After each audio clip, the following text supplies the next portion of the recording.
The maintenance bay on Station Helix 9 hummed with the usual symphony of perfectly calibrated machinery, each component singing its predetermined note in the grand orchestra of Calrexian engineering. I, Senior Technician Vrell-Tak of the 3rd Monitoring Collective, stood before console array 17 with my 4 primary manipulators clasped behind my thorax, watching the efficiency readouts with something approaching what humans might call pride. 92.3% operational efficiency. Not perfect, but respectable. Acceptable. Safe. Another glorious day of absolute predictability, my colleague Brintol chirped from her station, her ocular stalks swiveling in contentment. The quantum resonators are holding at 0.003 variance. Everything is exactly as it should be.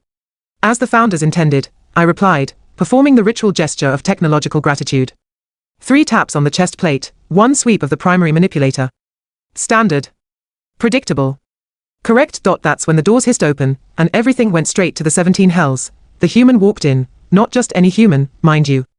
This particular specimen of chaos incarnate went by the designation Marcus Flynn, recently assigned to our station, as part of some diplomatic exchange program that I personally voted against. Twice. The vote passed anyway because the council apparently thought it would be, and I quote, educational, to host a human engineer, educational. Right? Like hosting a supernova in your living quarters is educational, Flynn had that look all humans get when they enter a new mechanical space. That wide-eyed, slightly manic expression that says, I wonder what happens if I press all the buttons simultaneously. His hair stuck up in 12 different directions, defying both gravity and common sense. He wore his maintenance jumpsuit with the sleeves rolled up, because apparently humans find proper thermal regulation offensive. Morning, Vrell-Tak, he called out, pronouncing my name like he was gargling gravel mixed with enthusiasm. Brintol. Beautiful day to be alive and surrounded by machines, am I right? Brintol's eye stalks retracted slightly. A fear response. Sensible. Engineer Flynn, I said, keeping my voice modulated to formal caution level 7. Welcome to Maintenance Bay 12. Before we begin your orientation, I must emphasize our most fundamental rule. I paused for effect. Do not touch anything. He laughed. He actually laughed. Good one. Flynn said, slapping his knee, which I've learned is a human gesture indicating amusement rather than mechanical malfunction. But seriously, what's the real rule? That is the real rule, I said, feeling my secondary manipulators begin to tremble. The systems in this bay are precisely calibrated over the course of 17 standard cycles.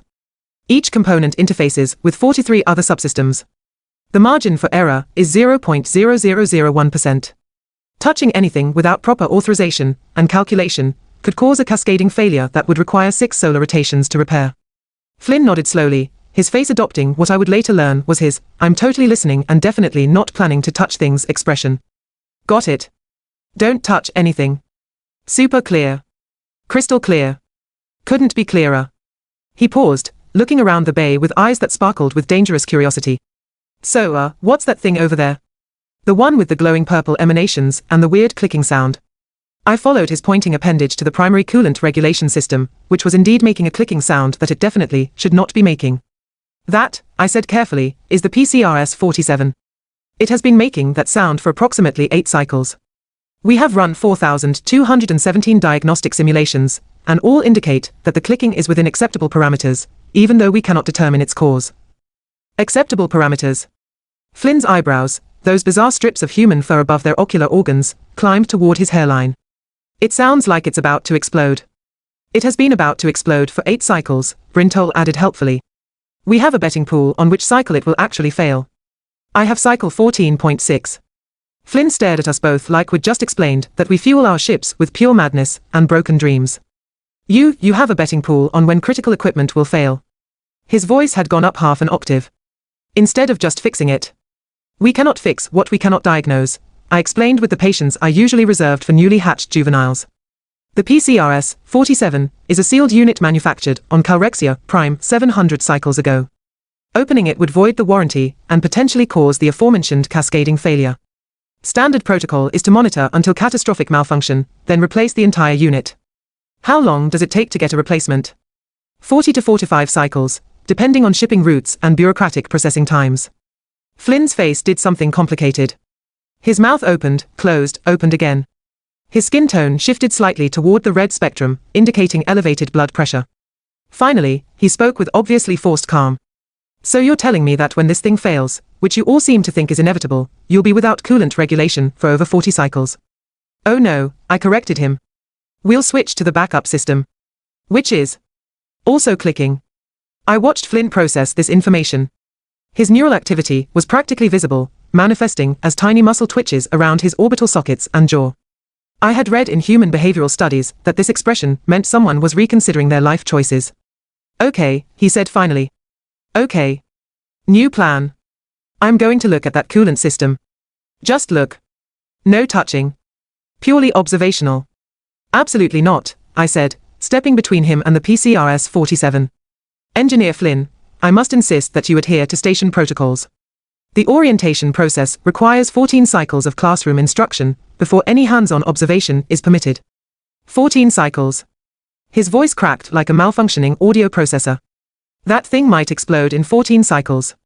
Hence the betting pool, Brintol said cheerfully. Flynn looked at her, then at me, then back at the clicking coolant system, then at the ceiling as if hoping for divine intervention from whatever gods humans believed in. I had heard they had many. Probably a backup system, in case the primary deity started clicking ominously. I can't, he muttered. I physically cannot stand here and listen to that sound for 14 cycles, while taking notes about theoretical emergency procedures. I will lose my mind. We have excellent mental health support staff, I offered. I'm going to look at it. Engineer Flynn, I must warn you that unauthorized interaction with station equipment is a violation of Protocol 7 Gamma, and could result in immediate expulsion from the facility. He turned to face me fully, and I saw something in his eyes that I would later recognize in every human I ever met. A kind of stubborn, reckless determination that said, I know this is a terrible idea, I acknowledge the risks, and I'm going to do it anyway because the alternative is stupid. Vrell-Tak, he said quietly. With all due respect to you, to Calrexian engineering, and to protocols that are probably older than my entire species, that machine is in pain. Machines do not feel pain, I said automatically. That one sounds like it does. He moved toward the PCRS-47 before I could stop him. I'm just going to run a quick external diagnostic. No opening anything, no touching internal components. 5 minutes. If I can't figure out what's wrong in 5 minutes, I'll back off and endure your 14-cycle orientation like a good little human. Brintol's eye stalks were now fully retracted. Vrell-Tak, should we call security? I calculated rapidly. Calling security would take approximately 4.3 minutes. Explaining the situation would take another 6.7 minutes. By then, Flynn would have either fixed something or broken everything. Either way, the situation would have evolved beyond the point where security could help, also, and I would never admit this in official reports, I was curious. 5 minutes, I said, activating my chronometer. But I am documenting this entire interaction, and if anything explodes, I will testify that you were warned explicitly and repeatedly. Flynn grinned that manic human grin that I would see in my nightmares for cycles afterward. Deal. He approached the PCRS-47 with a confident stride that made every sensible cell in my body want to run in the opposite direction. From his tool belt, which was absolutely not regulation, he pulled out some kind of scanning device that looked like it had been assembled from spare parts during a meteor shower. Where did you get that? I asked, already dreading the answer. Made it on the shuttle here. Standard diagnostic scanner, human spec. Works on pretty much anything that runs on power, electromagnetic fields, or wishes and prayers. He waved it over the coolant system's external housing. Let's see what you're hiding, the scanner beeped. Flynn frowned. The scanner beeped again, faster. Flynn's frown deepened into something approaching concern. He said. I in my experience, when humans say while looking at critical machinery, evacuation procedures should be initiated immediately. What is I demanded. Define in specific technical terms. Your coolant system is running at 140% pressure, Flynn said, not looking up from his scanner. The clicking noise is a pressure release valve that's literally screaming for help every time it cracks open to prevent catastrophic failure. Brintol's eye stalks emerged slightly. But the diagnostic simulations showed acceptable parameters. Your diagnostic simulations are reading the output temperature, which is fine, because the system is desperately overcompensating. Flynn tapped his scanner. But the input pressure has been slowly building for about 8 cycles, which explains the timeline. Something's blocking the primary intake valve, causing pressure to build, forcing the whole system to work harder to maintain temperature, which makes it run hotter, which makes it need more coolant, which increases pressure, which... He made a circular motion with his hand. Vicious cycle. I stared at the PCRS-47, then at Flynn's primitive scanning device, then at our sophisticated monitoring console that had completely missed this cascading problem. That's impossible, I said weakly. Our sensors would have detected abnormal pressure. Your sensors are checking 6 to 7 different parameters, Flynn said, now walking around the coolant system like a predator circling prey. But they are all looking at output efficiency, not input stress. It's like... He paused, searching for an analogy. It's like checking if a runner finished a race, without asking if they broke both legs doing it. Human metaphors were terrible, but I understood his point. We had been so focused on maintaining output that we never questioned the cost. Can it be repaired? Brintol asked, her voice small. Flynn looked at her, then at me, then at the PCRS-47. His expression shifted into something I would learn to fear and respect in equal measure. That expression said, "Hold my beverage and watch this. Give me 10 minutes and access to your maintenance tools," he said. "I'll have this thing running better than new." "Absolutely not," I almost shouted. "Engineer Flynn, you have already exceeded your authority by running an unauthorized diagnostic. Actually repairing the system without proper protocols would be what?" He interrupted, and his voice had gone quiet. "Dangerous. Would be saving your station from a catastrophic coolant failure that could kill everyone aboard." "Yeah. Terrible idea. Much better to wait 40 cycles for a replacement while hoping the backup system, which is also failing, holds out just a little longer." He had a point. I hated that he had a point. "If you break it," I said slowly, "they will break me.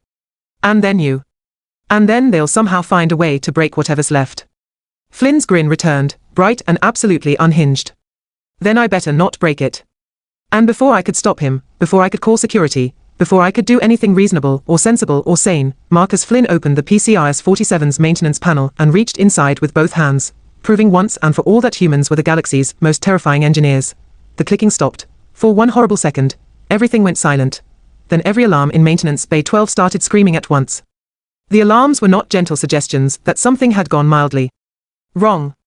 These were full-throated, apocalyptic shrieks that made every instrument panel flash red like a synchronized dance of doom.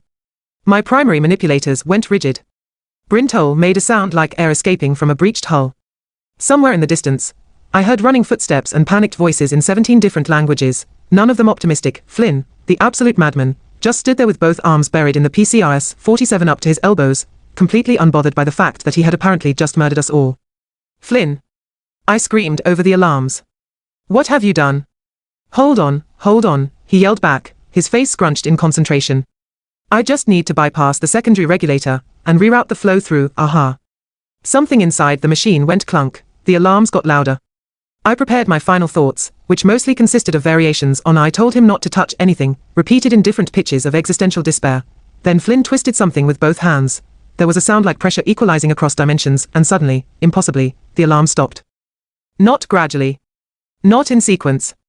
All at once, like someone had cut the throat of a screaming beast.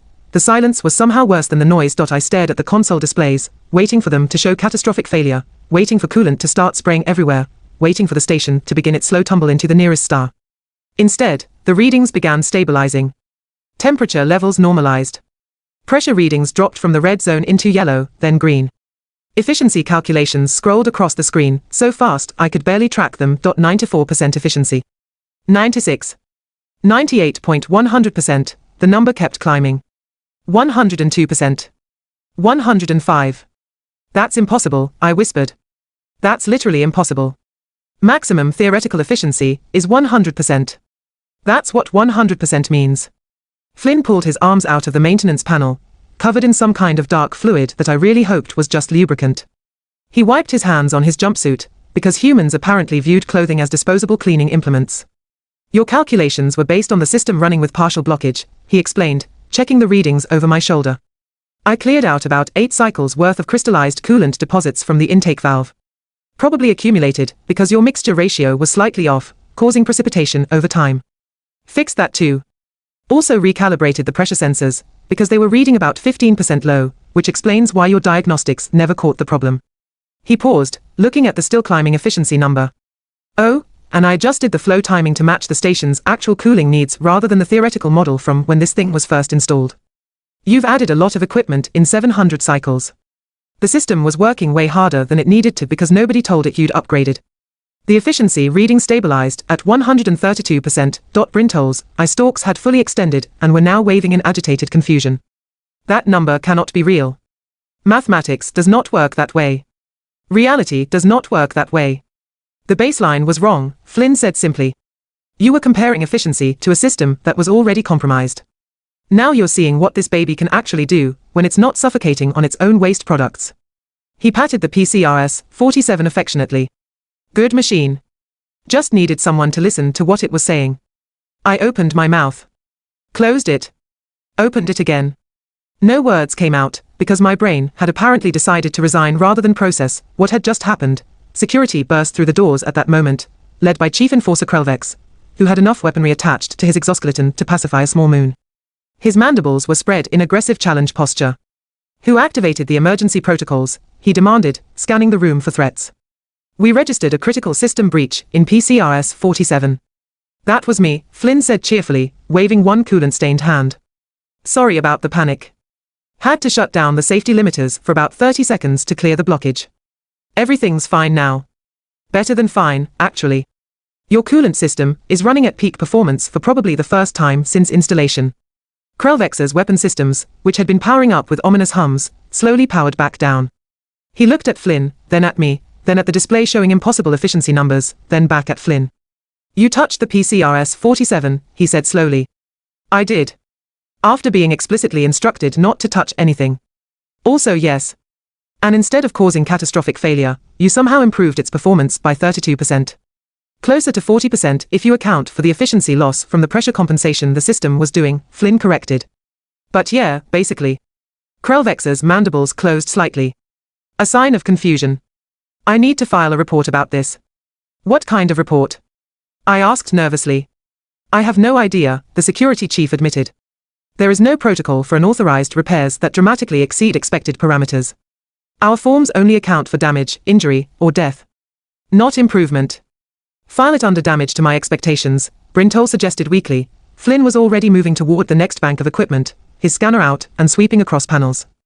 Hey, Vrell-Tak, what's that grinding sound coming from the atmospheric recycler?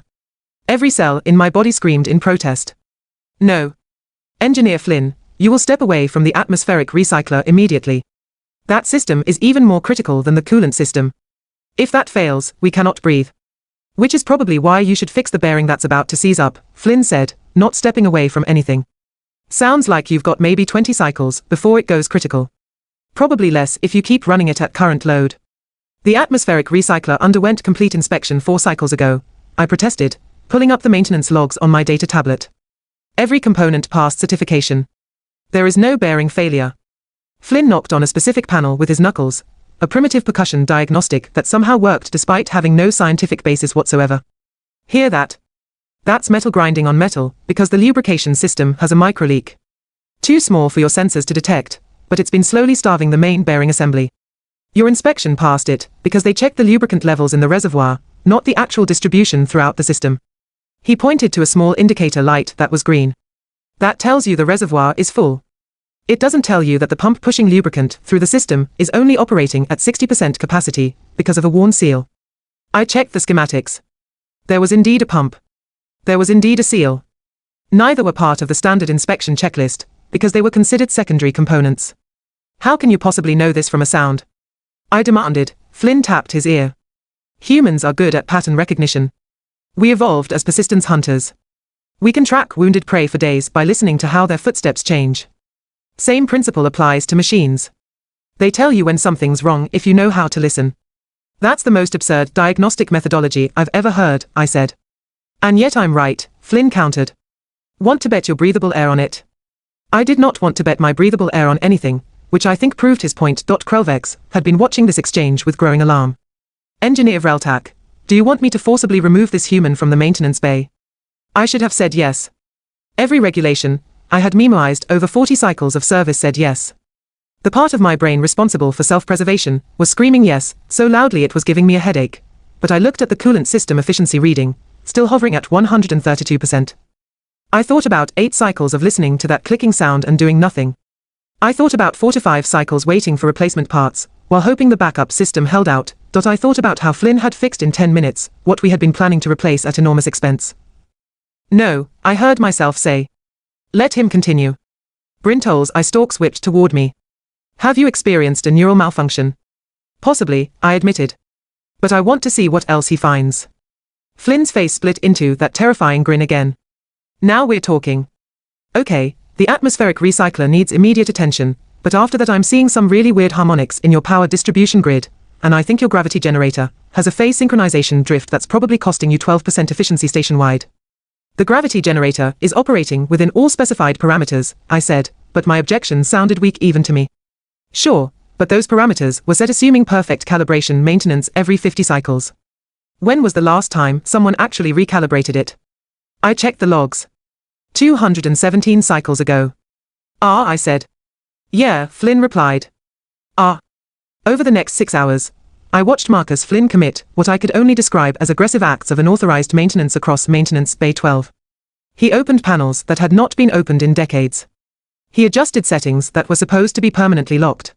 He replaced components with improved versions that he somehow fabricated on the spot using spare parts, and what I can only assume was dark magic disguised as human engineering, and every single time, the systems got better. The atmospheric recycler stopped grinding after he replaced the worn seal and cleaned out mineral deposits from the distribution lines. Efficiency increased by 18%. The power distribution grid stopped fluctuating after he rebalanced the load algorithms and fixed what he called lazy voltage management. Power consumption dropped by 7% while output remained constant. The gravity generators smoothed out after he spent 40 minutes with calibration tools and cursed in at least 6 human languages. The entire station stopped having those tiny little variations in gravitational pull that we had all just accepted as normal. Walking suddenly felt different. Better. More consistent. By the end of his rampage through our systems, station-wide efficiency had increased by 41.6%. 41.6%. Station Commander Thexral arrived during our 5, drawn by reports of either miraculous repairs or catastrophic protocol violations depending on which department filed the complaint. She was a towering example of Calrexian military precision, with ceremonial rank plates covering her thorax, and a gaze that could cut through hull plating. Explain, she commanded, her voice carrying the weight of someone who had commanded starships through actual combat, and considered paperwork violations only slightly less serious than mutiny. I explained. Flynn explained. The efficiency numbers explained better than either of us. Thexral studied the data for a long time. Then she studied Flynn, who was still covered in lubricant and coolant, and what might have been his own blood from a minor cut he had dismissed as irrelevant. You were ordered not to touch anything, she said. Yes, Commander. You touched everything. That is accurate, Commander. And improved overall station efficiency by over 40% in less than one standard work cycle. Yes, Commander, though I think I can get another 5% if you let me look at the waste reclamation system. I'm pretty sure it's processing recycling through 17 unnecessary steps due to legacy protocols that nobody's questioned in centuries. Thexral's mandibles spread slightly. In anyone else, I would have called it a smile, but commanders did not smile. It was against regulations. Engineer Flynn, she said slowly, you have violated approximately 147 station protocols, ignored direct orders from your supervising officer, caused 3 separate security alerts, and given Chief Enforcer Krelvex an existential crisis about proper reporting procedures. I apologize, Commander. It won't happen again. It better happen again, she said, and now I was certain her mandibles were forming a smile. Starting tomorrow, you are reassigned to a station-wide efficiency audit. You will have full access to all systems and complete authority to make any modifications you deem necessary. Senior Technician Vrell-Tak will accompany you to ensure proper documentation and to prevent you from accidentally venting us all into space. I would never vent anyone into space. Flynn protested. Not accidentally, anyway. See that you don't, Thexral said.